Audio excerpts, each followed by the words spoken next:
Mari kita berjuang, bergotong royong untuk menjadikan Indonesia menjadi Indonesia bangsa pemenang. Karena kita sekarang sedang dijajah sebenarnya. Kita sekarang sedang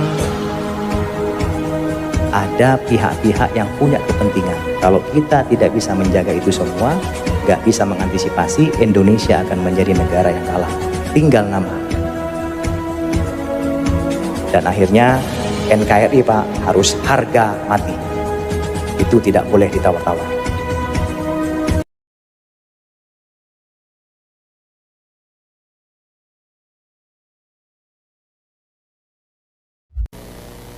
Nah, ini kondisi Indonesia dari perspektif ancaman.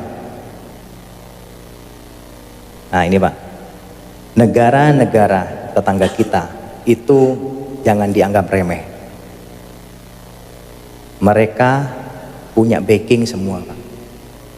Indonesia dari dulu kita menamakan diri sebagai negara non-blok, tidak memihak kanan kiri. Jadi kita kalau diserang oleh negara lain, kalau kita gak kuat, tinggal nama. Tapi negara tetangga kita seperti Selandia Baru, Australia, Singapura, Malaysia, Inggris, ini membentuk yang namanya FPDA, Five Power Defense Agreement.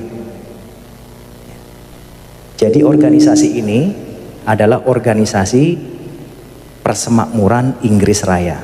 Kalau Malaysia misalnya diserang oleh negara lain, maka 5 negara ini juga akan membantu. Kalau Singapura perang sama kita Pak, bukan hanya Singapura yang menyerang kita, tapi 5 negara ini akan menyerang kita juga. Makanya mereka bergaya Pak, gak takut. Malaysia sudah mencaplok Sipadan Ligitan, kalah kita. Nah ini di belakangnya banyak nih, ada Selandia Baru, ada Australia, ada Inggris, kalah. Sipadan Ligitan lepas ke Malaysia. Ini Pak, Sipadan Ligitan, Blok Ambalat, ini Malaysia. Singapura yang negaranya kecil ya, sebesar kota Malang, dia berani-beraninya Pak melaksanakan reklamasi pantai ke arah kita. Berani-beraninya dia tidak setuju menolak nama KRI Usman Harun. Apa hubungannya? Kok berani negara kecil? Ya berani karena ini Pak di belakangnya. Indonesia takut. Tapi kemarin Indonesia sempat tegas, oh nggak peduli. Bagi saya Usman Harun itu adalah pahlawan. Bagi Anda mungkin ya silakan.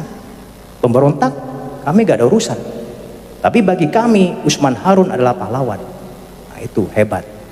Berani kita. Akhirnya tetap mereka tidak ngungkit-ngungkit lagi. Nah ini Pak, ini salah satu bukti negara kecil kok berani gitu loh ke Indonesia. Kurang ajar gak kira-kira? Ngelama dia. Lawan Malang aja Arema gak berani. Lawan Indonesia ya, kurang ajar. Australia, nah, menyadap pejabat tinggi kita, disadap. SBY, ya, bayangkan. Ini negara tetangga kita, jangan dianggap remeh, ini bisa berbahaya kepada kita. Ini skenario Pak. Bayangkan, ini sudah mulai disetting, diskenariokan. Tiongkok nanti akan mendapat bagian Kalimantan. FPDA, Australia semua tadi itu, Inggris, Malaysia, Pulau Sumatera dan NTT. Pulau apa ini Pak? Sulawesi itu nanti ISIS Pak. Kemudian ini yang paling kaya raya ini punyanya Amerika Pak. Ini bayangkan Pak, kita sudah dibagi-bagi seperti itu. Makanya Panglima TNI Pak paling getol sekali. Beliau menyampaikan masalah wawasan kebangsaan. Kalau negara kita, masyarakat kita tidak kuat Pak, seperti sekarang ini, mudah dihasut, diprovokasi, diadu domba, mereka akan mudah sekali Pak membagi-bagi kekayaan bangsa kita ini. Nah, ini sudah ada desain dari luar. Yang jelas biar Bapak semua mengetahui. Ini mungkin orang nggak percaya, ya silakan nggak percaya nggak apa-apa. Tapi ini sudah melalui berbagai data, fakta, informasi yang akurat. Gak usah jauh-jauh Pak, Timur-Timur aja lepas. Apalagi yang sangat kaya. Banyak orang melirik Pak. Timur-Timur hanya sebagian kecil, ada celah timur di situ. Ini sudah banyak sekali yang mengincar. Apalagi Papua. Papua itu kita keruk aja Pak, sudah ada emasnya. Sekarang ada nambah lagi, ada uraniumnya. Siapa yang nggak tergiur? Emasnya gak habis-habis Pak, Freeport itu. Semua emas yang mensuplai Amerika, yang mensuplai Eropa, itu kebanyakan dari Freeport. Ini Amerika nih, oke janjian dia, oke Tiongkok ini kita bagi-bagi, biar kita gak tukaran, saya Papua lah, Anda ya udahlah Kalimantan aja, lumayan tuh banyak ininya, banyak ladangnya, banyak kebunnya. Kemudian FPDA, ya wis, Jawa nih belum nih, Jawa karena masih kuat orangnya, Jawa masih belum berani dia, tapi sudah ada Pak.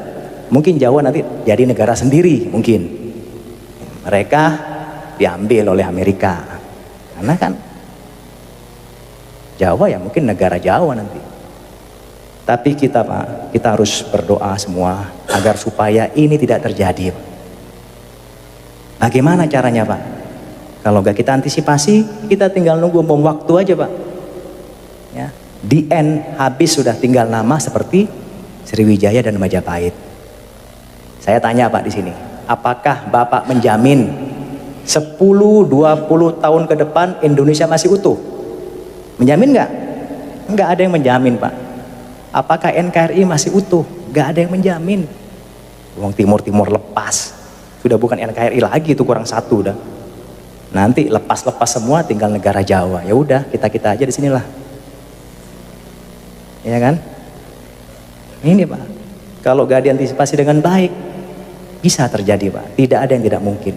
Seperti dulu waktu masyarakat zaman Sriwijaya maupun zamannya Majapahit, oh gak mungkin Majapahit lepas hancur, kita kuat kok.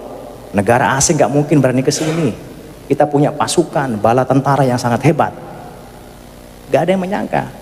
Tapi negara asing lebih pintar Pak, diadu domba, diprovokasi, hancur dengan sendirinya. Sama, kita sekarang dalam proses seperti itu Pak. Kita diadu domba, kita dihasut, kita diprovokasi, di media sosial dibikin informasi yang ngarang-ngarang. Akhirnya kita terhasut, kita marah, berantem, mereka senang Pak. TNI Polri berantem, wah senang mereka. Wah, TNI-nya udah mulai sama polisi sudah berantem nih, wah senang. Wah, umat Islamnya ini sudah mulai berantem nih. Wah, bagus, senang. Oleh karena itu, Bung Karno pernah mengatakan Pak, perjuanganku lebih mudah karena mengusir penjajah. Tapi perjuanganmu akan lebih sulit karena melawan bangsamu sendiri. Berbicara masalah PKI, Pak ya. Saya sudah menyampaikan tadi, itu semua ada invisible hands. Ada desain dari luar. Cuman yang saya sampaikan tadi adalah dampaknya Pak. Artinya Indonesia ini ke depan itu akan dibagi-bagi Pak oleh negara yang punya kepentingan. PKI itu salah satu dari proxy war mereka. Ya Pak ya. Tadi saya bilang tadi di sana ada Tiongkok kan, Cina. Mengambil apa tadi Pak? Apa? Kalimantan. Nah, ya disitulah mereka Pak menyebarkan proxy war-nya menggunakan invisible hand-nya. Salah satunya ya PKI tadi. Jadi itu merupakan desain yang kalau kita berpikir itu belum sampai pikiran kita Pak. PKI itu sengaja memang sekarang digambirkan lagi. Tujuannya apa? Yang tadi itu. Tiongkok punya kepentingan kepada bangsa Indonesia. Salah satunya biar kita, bangsa kita semakin carut marut, dimasukkanlah isu PKI. Dibuatlah PKI akan tumbuh lagi. Memang akan tumbuh betul. Kenapa? Kita tidak boleh memungkiri Pak.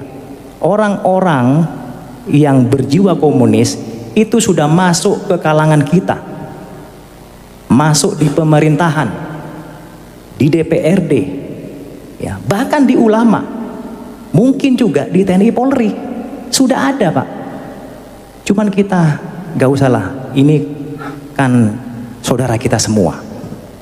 Yang saya bahas tadi itu adalah orang-orang pihak luar yang punya kepentingan. Mereka menggunakan bangsa kita sendiri, Pak. Kasihan, kita menjadi korban. Jadi kita komunis ini menggunakan orang-orang Indonesia sendiri untuk masuk ke berbagai kalangan. Tujuannya apa? Misalnya dia masuk di pemerintahan, misalnya dia masuk di DPRD, sudah ada deal-deal. Nanti kalau Anda menjadi anggota dewan, kalau Anda menjadi pejabat Pemkot, tolong buat kebijakan yang menguntungkan saya. Nah, itu sudah ada deal-dealnya, Pak. Ya mungkin Bapak lebih tahu lah, gak usah saya bahas lebih lanjut, nanti tidak elok. Ya, itu sudah ada deal-dealnya. Jadi sengaja menggunakan pihak-pihak orang kita sendiri. Memang itu sudah ada, Pak, tapi semua itu desain yang lebih besar yang saya lihat tadi, itu ada dari negara-negara yang punya kepentingan. Saya kira itu, Pak, ya. Terima kasih.